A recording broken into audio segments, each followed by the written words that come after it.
Donald, I can't write anything lately. I've really been struggling to find the time and the inspiration. I get that, David. I used to struggle with the same thing beforehand. I'm used to not have any ideas, and can never bring myself to sit down and get something down. That is until now. What do you mean, Donald? Well, our research team here at the Ritwit's latest survey showed 90% of writers have pets in their households, and a select few of these pets have come to aid the cause of struggling writers everywhere in the new Pause division of the Ritwit, Pets Against Writer Struggles. Here at PAWS, we gather the domesticated animals of the average writer's home and have them relay their extensive knowledge on... Oh, wait. Hold up. Just hold up a second. Donald, what are you doing? Usually I'm the one selling these products to you in these ads. Yeah, you are, but I thought we'd switch it up for once. Variety is good, right? Yes, but stability is better. Order is much better. Nah, I'm all about chaos myself. It's a better reflection on life as a whole. Well, glad to see where we stand in the whole alignment system. And for more on that, please listen to episodes 30 through 33 of the Ritwit. Well, if you insist, I guess I'll let you take this one, Donald. Thanks, David. Don't worry, you'll probably get another 37 times selling the product before I do another again, knowing us. I suppose you're right. Now, you were talking about the PAWS division? Oh, right, of course. As I was saying, we here at Pause gather the domesticated animals of the average writer's home and have them relay their extensive knowledge on writing they've picked up from their owners to any writers in need. Oh, of course those two characters should end up together. They've always loved each other, haven't they? It'll be so sweet. Thanks, buddy. Wait, Mr. Snuffles, you want me to kill off every single character in the book? That's a little extreme, isn't it? Oh, you're right. All humans deserve death. Oh, I could never not listen to you, Mr. Snuffles. You're so cute. I love you so much, and you love me, don't you? Tweet! Tweet! Tweet! Oh, come on, David. Just because my cockatiel Penny's gone doesn't mean you can replace him for this part. Tweet! Tweet! Chirp! Chirp! Tweet! Have some respect for the dead man. Chirp! Chirp! Tweet! Tweet! Tweet! Ugh, just rub his lifeless body into my face, why don't you? You can expect this kind of help and more from the Pause division, the Pets Against Writer Struggles. Call our toll-free number and sign up for a session with our animals today. Sounds great, Donald. I'll call them right away. Good to hear, David. Tweet! Shut up! Welcome, fellow nerds, to another episode of the Ritwit, the show that by some miracle has made it to 50 frickin' episodes without self-imploding. Well, it took us several, hiatus type things to get there too. And we started out doing monthly, and then now we're doing weekly, so we've gotten through them. Like these last 20 episodes have gone through like a blur, man. Yeah, well, no, really, I'd have no idea. Anyway, no, it's been an interesting ride doing this for so long, and we're getting to some milestone here. This is really exciting. Yes, 50 episodes. Can you imagine? It seems like only yesterday that we first started thinking about this podcast. It was only yesterday. It was right. A bright summer day. How many years ago? The cornfields were blowing in the breeze, and you were sitting. Cornfields? You don't live near any. You were sitting on the front porch of your white wood hut and out in the woods. Well, not out in the prairie. And I skipped through the alfalfa towards your house, and I was like, David, I have an idea.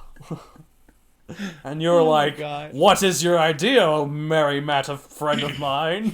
Mary Mattic, friend. Mary Matt, friend of mine. And I said, let's do a podcast about writing. And you were like, what's a podcast? This is clearly the 1800s.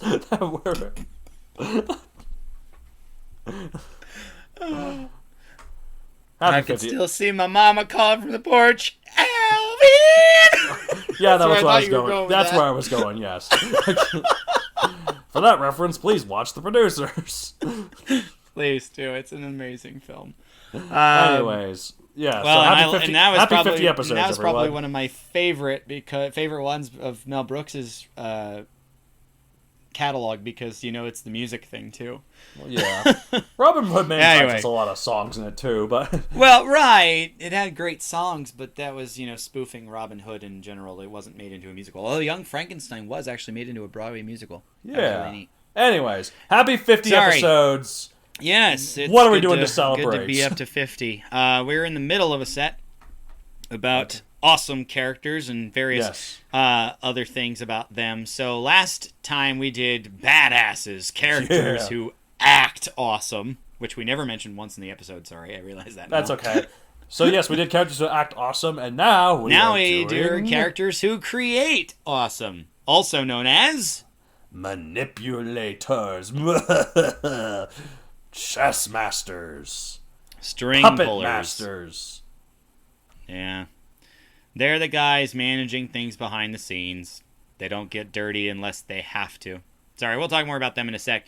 Yes. So yeah, they guide other characters along like they're on puppet strings and have situations totally, completely under their iron-fisted control. Absolutely. But what makes them so awesome? Well, I'd say what doesn't make them awesome, but what that... you can really hate them. I guess Does that make them awesome or awful? I suppose. Okay, fine. That's a darn good point. Okay. All right. Well, how they command a room and use others to get what they want, no matter how convoluted their schemes are, that's awesome. Like, they figure people out and know what motivates them, allowing them to use these people to their liking and make them do things that further their own goals. Like, they're cunning, often malicious, and usually everyone's favorite characters. Exactly the way they want it to be. I don't know if favorite character is really the thing so much as they are like the most accomplished because they have such a solid plan getting to where they want to go. Right. That's and readers, and depending on whether the reader sympathizes with them or not, that, yeah. It depends on the manipulator. Like, to me, a lot of people cite Emperor Palpatine as one of the most awesome villains of Star Wars. And the reason why is in the prequels, he manipulated the hell out of everybody to get to where he was, and get the galaxy exactly the way he wanted it to be. Well, and to some extent, some of it was manipulation. A lot of it was just good acting. Well, yeah, like playing this, frail chancellor face of the chancellor for the public eye, such that nobody figured out his true intentions. Yeah. So there is some of that as well. Now I don't think all manipulators have that in common either, but certainly Palpatine did. Yes, exactly. But writing these kind of characters takes a heck of a lot of planning, forward thinking, and a great understanding of each individual character being manipulated, as well as the manipulator. Well, and that's the thing, is that the manipulator is putting these things together. It's not just the writer knowing, it's the manipulator having that grasp such that she understands it will work. Yeah, exactly. Like, for the reader to buy the manipulator's actions, they'll have to understand the victims. Pulling this character off, makes for some awesome, highly memorable characters. So I'd agree with the memorable thing. Yeah. But they're awesome. They better be awesome, because or at least they create awesome. Oh, we're saying they're awesome. They create awesome. Well, I mean, I'd argue we could also have gone with they create awful, too. You're the one who wanted manipulators in this set to begin with, and now you're regretting it? I'm not. They're not actually that awesome. They're more awful. Not what I mean. I'm saying that they create awful as well. Yeah, I guess. Okay. Awful being the antithesis of awesome. We should have saved this for our awful skits. Characters who create awful. Characters who inspire awful. Yeah, no, I don't think we have enough character types to do that. But anyway, they are the smartest person in the room. Yes. And see the chessboard about 5 moves ahead, no matter the configuration of opponent moves. Like true chess masters, they can predict that based on how their opponent responds, they've got strategy upon strategy figured out. They're so good at finding the right button to push, it can be a joy to write and a horror to read if it's a villain character.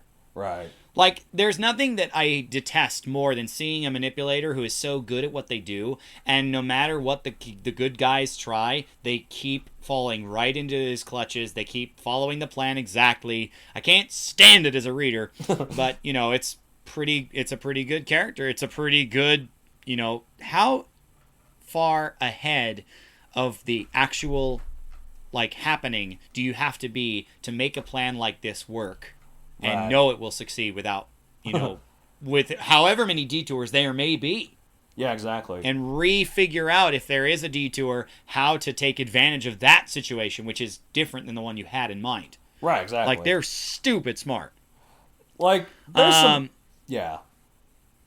Their tagline, I suppose, if you wanted to give them a tagline, is want it done right, do it yourself, but only after all other means have been exhausted. Like, they do it... They don't really do it themselves. They do it through other... They make other people do it for them. But in a way that they... Only after all other means have been exhausted. But then that's not really their tagline, though. Well, yes, it is. That's their desperation because they want it done right. Right. They want it done right, and they're willing to use other people to do it. Right. Okay. But if they can't use other people to do it, then they have to do it themselves. That means they fail as a manipulator, then, I guess. But it means that people aren't manipulated the way this character expects them to be. Right. They're good at convincing people. So when it comes up on the protagonist side or the good characters, who are certainly not, like, ambivalent, it usually manifests as the persuader. Right. Who likes being manipulated? Me! I love being manipulated. It's great. No, I don't. But who likes a freaking intelligent manipulator? Me! You're welcome. Anyway, moving on to the next question, which is, how can the writer best pull off a manipulator's actions? Right. Well, I think a really important tip is to make sure the reader understands that the characters being manipulated aren't idiots. Like, if they come across as idiots, the manipulator's actions won't seem nearly as impressive. It'll make it seem more like that anyone can manipulate such dolts.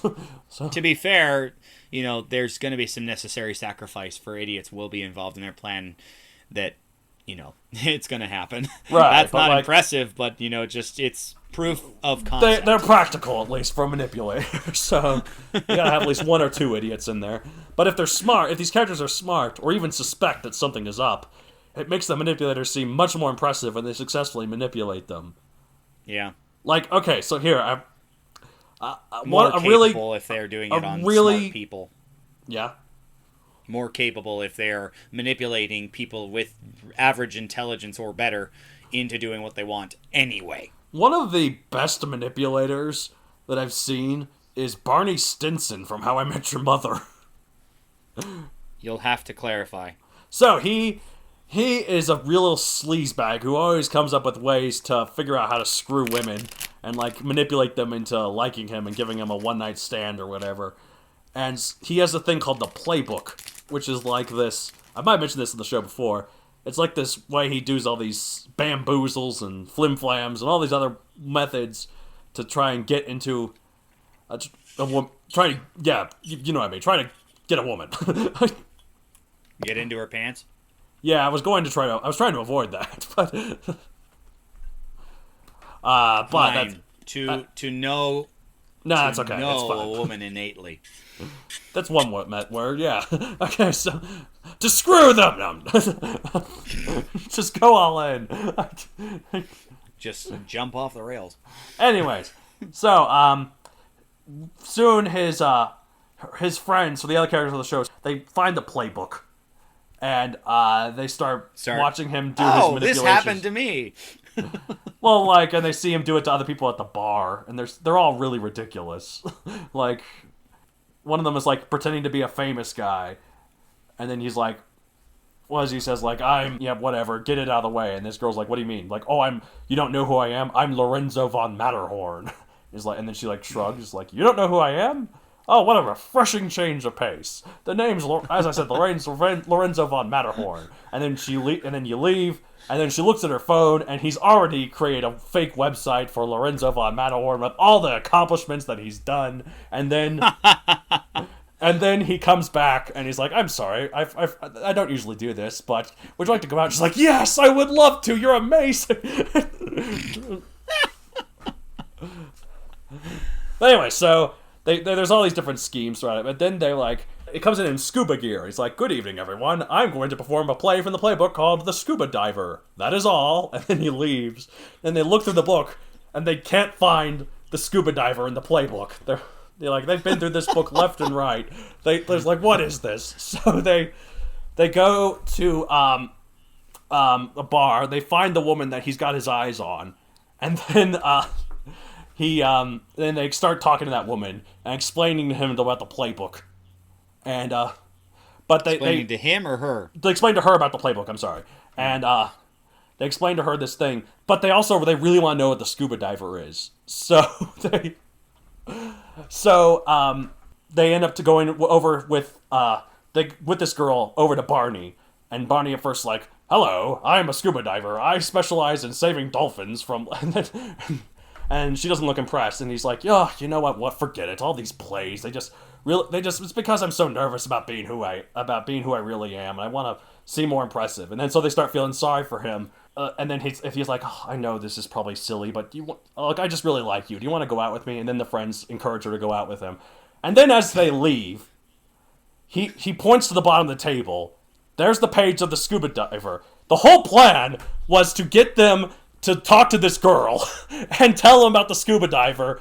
And then when he went to do the scuba diver, he would fake being sad about it. And then they would encourage him to ask him out. So they played right into his game. Yeah. It's great. Yeah. No, the thing that, sorry to tangent just a bit from that, the thing that I originally wanted to do was put manipulators with types of villains, and in forgetting this, which is we were so mad about, obviously, that we had to find a place to put them in. Right. But the reason I was going to do it in villains is because these people love, taking the options away from others. Right.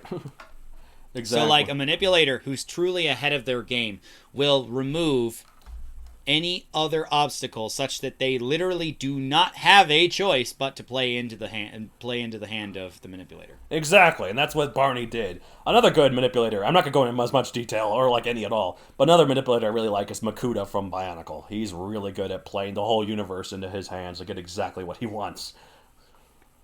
Yeah. I mean, obviously the manipulators have a plan, and they, have to make people follow that path for the plan to work. And so you really have to know a lot about people, right? Right. But like, one thing I have here, it's like, make it clear the steps of the manipulator's actions to get what they want. So the reader buys the fact that point A leads to point B, which leads to point C, and so on. Now, you don't have to do this as they're doing it. Like, sometimes it's fun to do it after they've already won. Like Barney does with this play. So finally revealing the scuba diver page was all a ploy after he got what he wanted. Yeah, exactly. So give the manipulator a clear motivation, like wanting to screw girls, or wanting to get a lot of money, or wanting to get power, so we can see why they're making so much of an effort to manipulate others. Like, what's their reasoning? Could it simply be that they just like manipulating people as well? It's true. They could just be doing it for the sake of doing it. Makes them feel empowered. Makes them feel, capable, accomplished, better. Right. I'm much better than you if I can manipulate you into doing what I want you to do. Right. But anyway, also, sorry, that's a possible motivation I was thinking. Right, but like lastly, make them succeed.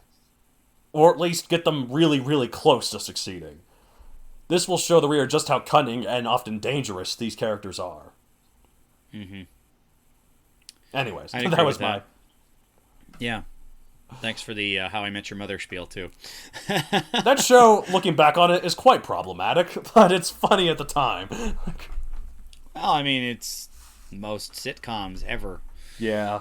Logic is thrown out the window for humor. Indeed. Anyway, as far as the manipulator's actions... It helps that Barney is played by Neil Patrick Harris, a notoriously gay man. Yeah, I was about to say, that's ironic that Barney was the guy doing all this, but... Yeah. There are, like, two different devices that I can think of for best pulling off manipulator's actions. One of two. Either they won't accept any failure or deviation from the plan they concocted. Right.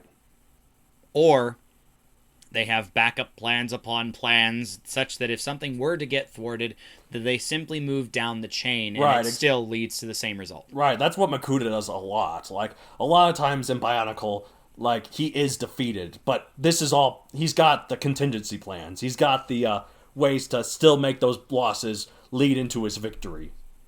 So I find the manipulators who have thought far enough ahead to have multiple paths to the same end result are the most rewarding to read about. right. Or because, let's be real, most of these people are villainous, see them defeated. It's very cathartic to see characters like this defeated. They finally Yes. get what they deserve. So Absolutely, they got their comeuppance for being such meddlers. 'Cause Right, that's what they exactly. are. they really are. Well as villains. Speaking of meddlers, though, as one type of character, what type of characters work best as manipulators? And speaking of villains, is the easiest answer. But manipulators aren't necessarily always villainous in nature. I'd agree with that. Sometimes the protagonist is the manipulator, who keeps ahead of the game by turning his enemies against each other, or making his friends do certain things so he can get what he wants. Wait. In your notes here, you have so they get what they want. I was trying to be gender neutral, but then I just started going he when I was talking. No, I'm not referring to that so much. I'm referring. Are you saying the friends get what they want, or are you saying the protagonist? So the manipulator gets what he wants. The manipulator gets what she wants. Okay. Ambiguous syntax, isn't it fun? Yeah, well, that's why I had to check, because you said one thing and wrote another. Right. No, I get it. But these characters, more often than not, are often anti-heroes, which we'll definitely talk about in an upcoming episode. But really, a manipulator can be any type of character, like the hero, the villain, the sidekick, even the mentor.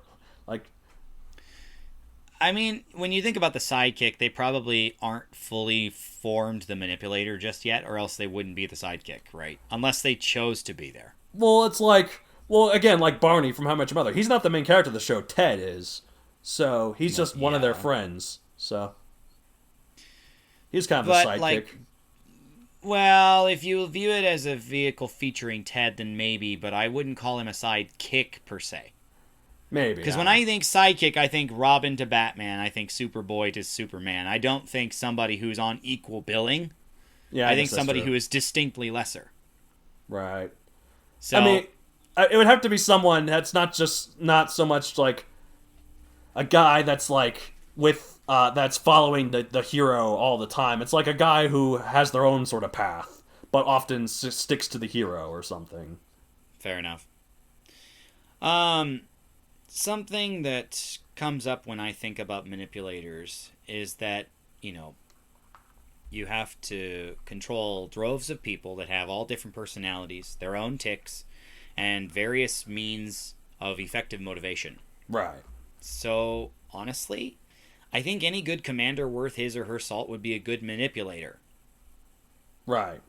The best ones don't worry about the means or even the morals. They just accomplish what they set out to do, and that's why villains are the more likely pick for manipulation. Well, do you have? I've mentioned I should say. I've mentioned a few of my favorite manipulators. Do you have any of yours personally?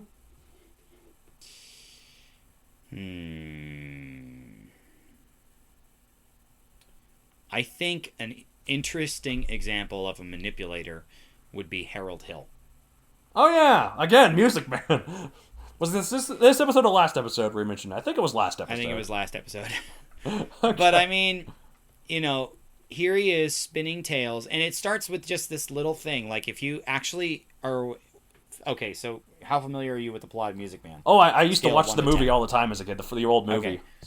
Okay. So you're aware. When he comes into town, he spies immediately one thing, and his old running buddy, Marcellus, says, there's one thing new here, and Harold then uses that to get people to buy instruments. Like, he's not just a con man who's, like, trying to sell things. I mean, he is a con man, but he's not just that. Like, he's not just trying to sell things without... He's clever. Yeah, like, he specifically says, he also doesn't really have ill will other than trying to be greedy. Yes, exactly. Like, Marcellus tells him this new place has a pool table. And he's like, okay, that'll do it. And They've he figures had out... pool table before, right. Yeah, so he's like, okay, I'm going to show that this pool table just makes kids cause trouble. They'll need to have another sort of activity to do rather than just playing pool because it could lead to, like, them... And guess what? I can provide that for you. Yeah, exactly. So... He's not expressly a leader personality, but he is a very good manipulator.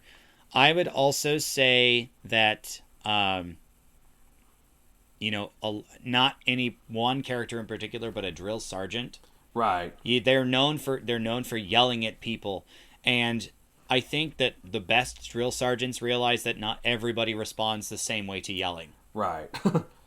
And that they have some other means of encouraging their troops to do what is actually necessary. Right. Now, again, that's more of a theory than an actual, like, I've seen it in real life experience, but... Now, I guess there's, like, those kind of, like, strategic manipulators, like manipulators on a grand scale. That's like, if the I move thing. my army here, this will cause this army to trigger a response and come down here to Right. meet me, which will make this other army go, like, So give them any a free commander path. worth their salt would be a good manipulator. Obviously, the ones that do not particularly care what means they use, more aligned with villainous intent, more aligned with dark traits, more likely villains. So Right. that's Like, my thought. another manipulator that I also like that I was just thinking about here, Professor James Moriarty.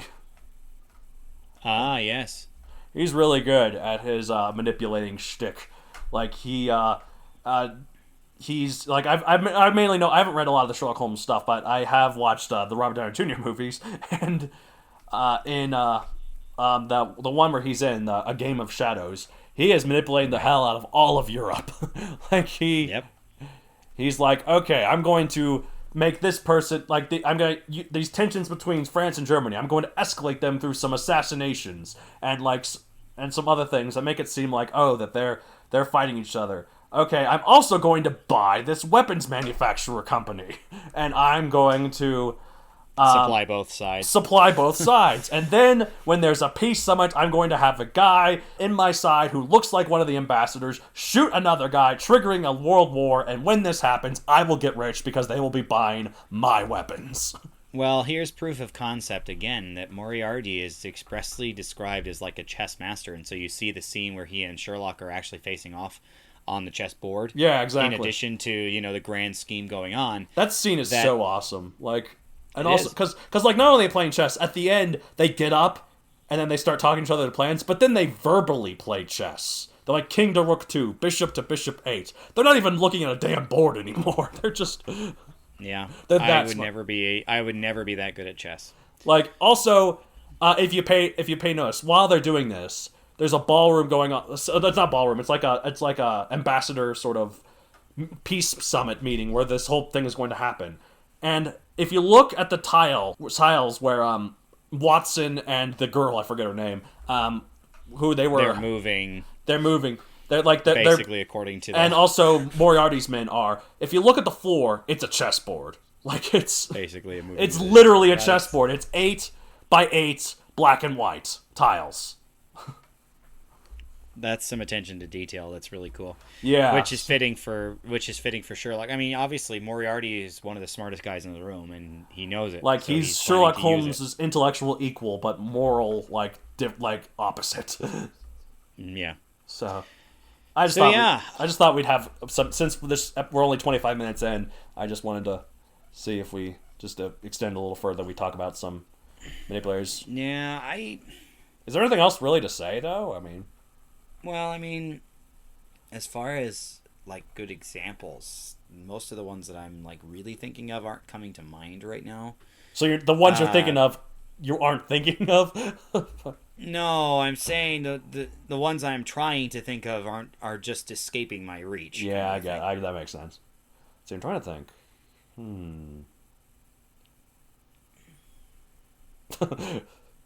I'll edit this out. Which won't solve our time problem anyway. All right, I'll leave this in. I'm No. manipulating the length of the episode. That's a bit of a stretch. That is a bit of a stretch, but it's not necessarily wrong. It's called doctoring, I suppose. All right, hold on. I'm going to go onto TV tropes and look up some manipulators. Hold on. Pardon me, listeners. This is the part where you go, so professional. Professional.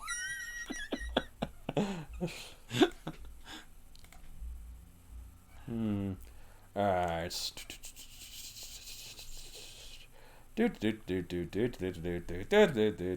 Lord Cutler Beckett from Pirates of the Caribbean. Oh yeah, I guess call that's- him much of a... Okay, I mean, I see why, but at the same time, it's not that great of a comparison. that's one of the things they have. I don't even remember. So. Well, Beckett's trying to, influence the routes with the East India Trading Company and trying to take over, and so he's trying to have people play into his hands to make that work. Oh, I got one, and this is like a anti-heroic example. V from V for Vendetta.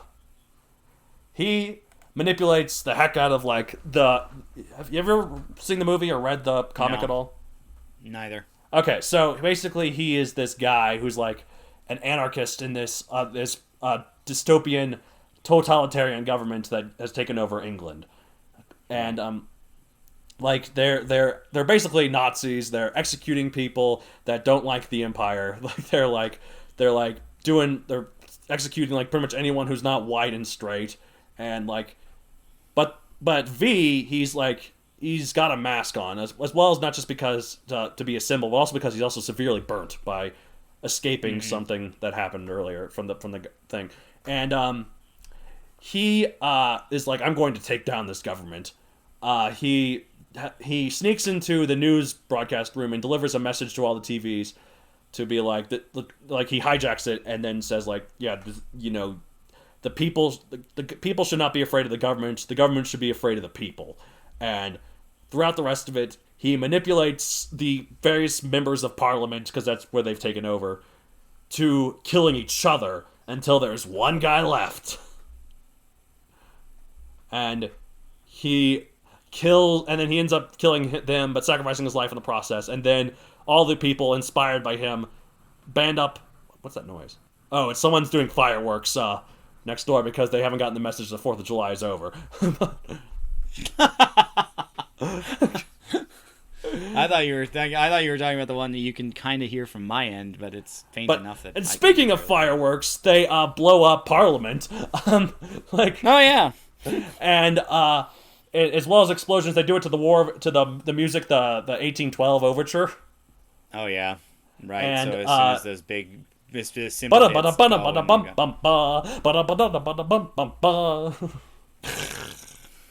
Yep. So the big bass drum hits, so you have fireworks going off, basically. Yeah. That's pretty consistent with how it's used. Right. So, yeah, and also they do this, he makes sure that this is done on the 5th of November, which is where that famous quote that you probably heard, remember the 5th of November. Remember the 5th of November. That's like the only thing I know about V for Vendetta, so. Other than the fact that the movie starred Natalie Portman, I know that too. He gives that first news broadcast where he hijacks it on the 5th of November, and then he spends the next year putting everything into play so that when midnight hits on the next 5th of November, Parliament's being blown up, and all the people of this government are either killed or taken account. Yeah. And they can't stop him. Yeah. It is a master stroke, it really is. Right. Golly, trying to think. There's one that I'm thinking of right now. Is just a scene from this film that I watched recently. The franchise, it's called the Garo franchise, and it's very sounds Japanese for adults. It is. Very tokusatsu for adults. And there's a character in a film by the name of Jinga, and Jinga is this heartless, incredibly experienced fighter. Sword expert, amongst other things, and it turns out that he is essential to the main, MacGuffin in the plot. Right. For activating it, starting it, using it. And so these monstrous creatures called horrors, consistently throughout the franchise, are trying to awaken him such that he can build their arc and fulfill that portion of the plot, which... short version is that if they can manage to get to the moon, that they'd be granted immortality. Good classic motivation there. Such that nobody could defeat them. Right. And to do this, they have to take the protectors, who in this series pretty consistently are called Makai Knights. They have to take the armor from a Makai Knight and use it to resurrect this being, Jinga. Right. However, the catch is that he's only alive for one night. So he's got to make use of that one night. However, it is revealed later on that if he goes up to the moon too, that he could also be granted immortality. Nice. So he's like, okay, well, I definitely want to go now. And there's a scene in this film The film is called Kami no Kiba, which translates literally to the Fang of God. Right. And that's the name of the arc, by the way, if you're curious. Makes sense. And so he takes the Fang of God towards the moon, and it's revealed that these monsters were playing him. He's not the master of this arc. We've been using you to get our master revived, kind of a thing. Right, and he's right. like... And he says this, and this is the reason I bring this story up, because it proves that he's, one step ahead of the game here. Right. He says, I knew that from the beginning, and I'm doing it anyway because I have a bigger plan in mind. And Nice. just blasts this person into smithereens. Sounds fun. Like, literally, there's a scene where it shows him he has the capability of reading minds. Right. By mere contact. Right. So he's able to figure out the hero's plan just by being close up. He's able to figure out the monster's plan, and apparently the monster didn't realize how extensive this mind reading was. Right. Because he knew from the get that their plan was. And now the the viewer, is surprised by this. They didn't quite expect it because he looked to be in command of the Ark, and then this person had already been destroyed once on screen, comes back and says, oh, by the way, we're using you. And he's like, BS, I'm using you. Bam. That's funny. People think they're using each other. That's pretty good. That sounds like quite the manipulator. Yeah, well, that's pretty good. I mean, it's somebody who adapts to a situation, Right. which is a very common trait in manipulators. So Right. I brought that up. I probably should have said that in What Will We Rip Off, although I don't know if I'd have a place to use it. Well, too late Don't worry now. about it. Anyway, any final thoughts or Yes, miscellaneous this is tipperoonies good about enough, yes. manipulators? Any final thoughts? Oh, yeah. Manipulators are awesome, so write them awesomely. You can't half-ass characters like this. They deserve your full attention as a writer to pull off effectively. Show the least a full reader plan. the effects of their actions. Show their plans in motion. Show how in control these characters are, which ideally should be all the control. Or at least, adjusting to regain control. Right. Like whether they be a villain, a hero, or a show-stealing supporting character, manipulators deserve respect, and as should the writer that writes them. Earn that respect. One thing that I thought of that I haven't really mentioned, well, I mentioned it a little bit earlier, is that this is kind of a learned trait. Right. How to manipulate people is something that you cultivate over years of experience and practice and, well, frankly, trial and error. Right. But theoretically, when we see it in the story, it's fully developed. Right.